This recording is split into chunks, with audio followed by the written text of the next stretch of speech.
ஒரு களப்போராளி பகுதியில நான் வந்து ஒரு களப்போராளியா தான் இருந்திருக்கேன்.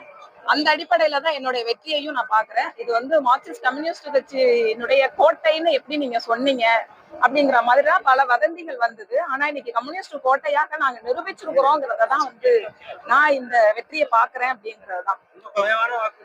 ஆமா ஆமா ஆமா நிறைய வந்து இன்னைக்கு தமிழகமே வந்து ஒரு அதாவது ரொம்ப மோசமான ஒரு நிலைமைக்கு இன்னைக்கு போயிருக்குது.